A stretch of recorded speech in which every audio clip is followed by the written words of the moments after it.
What's up guys, my name is Sam. As the world is finally returning back to normal, I think we're all excited to travel to some new destinations this year.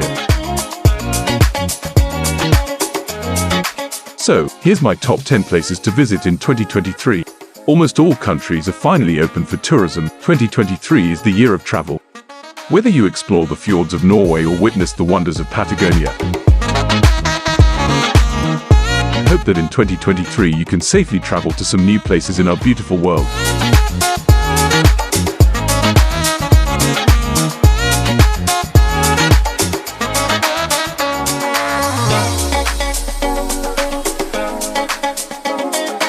Let's start this video off at the Portuguese island of Madeira. Located in the Atlantic Ocean off the coast of Africa, Madeira is often called the Hawaii of Europe, and after visiting it, I totally understand why. The island was born of volcanic origins, and if you love hiking or just relaxing on the beach, Madeira is the place for you.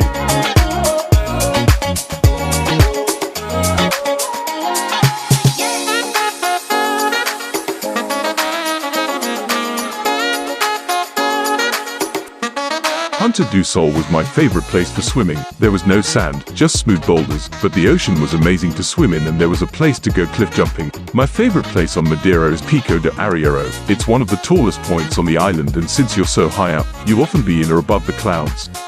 Now the hiking there is exquisite. The trails are so well maintained that you get some of the most phenomenal views, and you don't even need to hike that far. I was blown away by the dramatic peaks and unique reddish and orange colors of the rock. There's this one peak called Pico do Gato that was my favorite. I mean, if you're up for adventure in 2023, you gotta give Madeira a visit.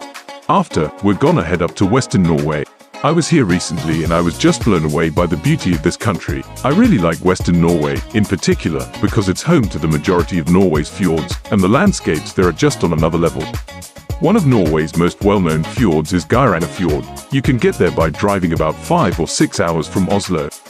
Now, the fjord is massive, and one of its most well-known features is the Seven Sisters waterfall that cascades 410 meters to the water below. One of my favorite features in the fjord is Skagefjell. It's this historic mountain farm perched on a cliff. Now, to get there, you need to take a ferry and then you hike up. Now, the views up there are just breathtaking, and the grass roof cabins look like something out of a fairy tale. Another one of my favorite places in Western Norway is Lovatnet. It's located just a few hours away from Geiranger. This is a glacier lake with the distinct turquoise water. I mean, such a stunning color, and the scenery around the lake is unbelievable. Norway is truly a special country, and I hope you can visit this year.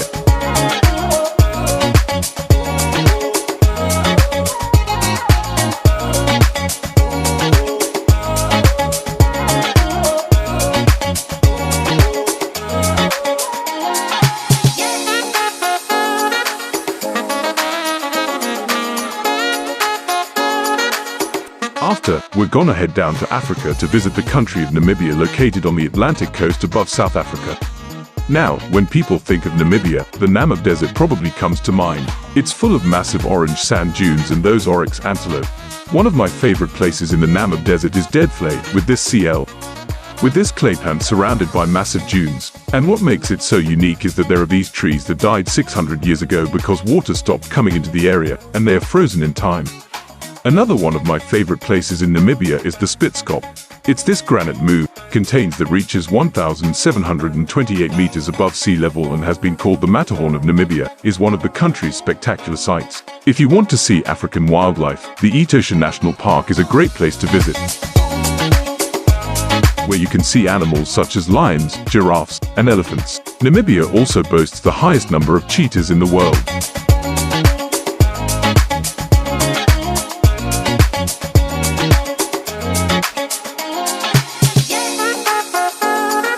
Moving on to the Seychelles, located in the Indian Ocean off the coast of East Africa.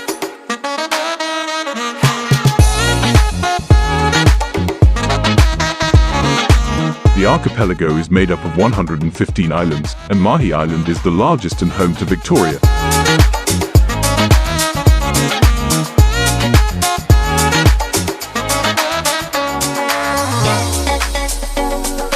The beach called the Anse Source d'Argent is one of the most beautiful in the Seychelles, with its massive granite boulders creating an otherworldly landscape.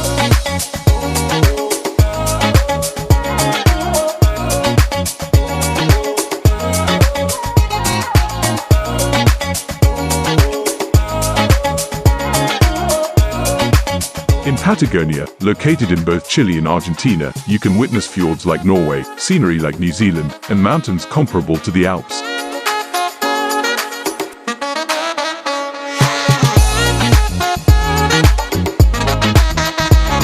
One of the most famous places in Patagonia is Torres Del Paine, a national park home to animals such as guanacos and pumas. The Chilean side Torres Del Paine is a national park home to animals such as squinacos and pumas, and it's named after its iconic 3 granite towers.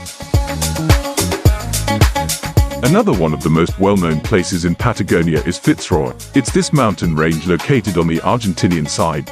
I think it's possibly one of the most beautiful mountains in the world. There are several groggy lakes and viewpoints tomorrow this mountain range from. I mean, the area is just spectacular.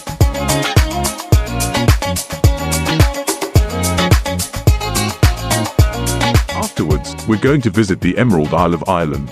I went here for the first time this summer, and it quickly became one of my all-time favorite countries. It's a land full of magical landscapes, dramatic coastlines, and enchanting history. One of the main reasons I want to go to Ireland was to visit the Creat Skellic Island. You may recognize it as Luke Skywalker's hideout in the Star Wars movies. It's famous for being a monastic settlement that housed monks in these beehive-shaped huts until the 13th century. Now, the island really is something else. You can only reach it by taking a bow over a rough sea. When we got to the island, I just loved walking up the 618 steps to the monastery. It's easily one of the most impressive places I've ever been. Now, another amazing spot in Ireland is the Cliffs of Moher. They're probably Ireland's most recognizable destination, with cliffs that rise over 214 meters above the sea. I just loved walking along the cliffs and modeling at the beauty. Ireland is such an amazing country. Afterwards, we're gonna head over to France to visit the French Riviera, also known as the Côte d'Azur. The French Riviera is one of the most highly sought-after destinations in Europe. It's located in southern France on the Mediterranean Sea. One of my favorite places on the Riviera is as it's this medieval hilltop village that was founded around the 14th century. When you walk through the village, you'll feel like you're going back in time. I loved all the cobblestone paths that winded through as. Now, while you're there, you can hike to the top and reach the exotic garden that not only has beautiful plants but an amazing view of the Riviera. Another one of my favorite towns on the French Riviera is Saint-Tropez. It's renowned for its beaches, nightlife, and luxurious lifestyle. I really enjoy just walking around the town. Just Marlin has beauty. Now, if you're into more nature, I recommend you check out the Calanques near Cassis. They offer some of France's best scenery with incredible sea coves surrounded by daunting cliffs. The one I really wanted to go to is called Calanques En Vau. Now, you can only access it by hiking or taking a kayak in. When I reached the beach, I was just amazed by the steep white cliffs coupled with the greens of the pines and blues of the water. We went for a swim, and the water clarity was amazing. I wanted to find a cliff jumping spot, and after swimming down the cove, I found this little rock about 7 meters high and sent a few jumps off it. I mean, there's truly no better feeling than cliff jumping in the Mediterranean. Afterwards, we're going to head over to Italy to visit Tuscany. Located in central Italy, Tuscany is known for its landscapes, history, and artistic legacy. I've been obsessed with Tuscany ever since I've seen The Gladiator. One of my favorite places there is Cimignano. It's this hilltop talent famous for its watchtowers, and if you want to see some of Tuscany's countryside, you can visit Vald'Orcia. When you think of Tuscany, this is what you'll probably imagine: lush rolling hills, perfectly aligned cypress trees, and picturesque hilltop towns. This is easily one of the most scenic parts of the region. Its watchtowers and incredibly preserved medieval features add to its charm. Now, the city of Florence is the crowning feature of Tuscany. It's considered to be the birthplace of the Renaissance, and the history there is endless. Whether you walk across the Ponte Vecchio bridge or marvel at the architecture of the Duomo, Florence is sure to take you back in time. Afterwards, we're going to head over to the country of New Zealand. Now, after seeing movies like Lord of the Rings, I think it's safe to say we all want to visit New Zealand one day. New Zealand is made up of 700 islands, but the two major ones are the North and the South. If you're down for more adventure and crazy landscapes, I'd say the South Island is where it's at. It's home to the Southern Alps, where Mount Cook is located. It's the tallest mountain in New Zealand and stands over 12,218 feet high. Another cool spot is the Milford Sound, described as the 8th wonder of the world. The Milford Sound is a fjord that was carved out by glaciers during the Ice Age. It's one of the wettest places in the world, and the whole area is just full of rainforest and magical waterfalls.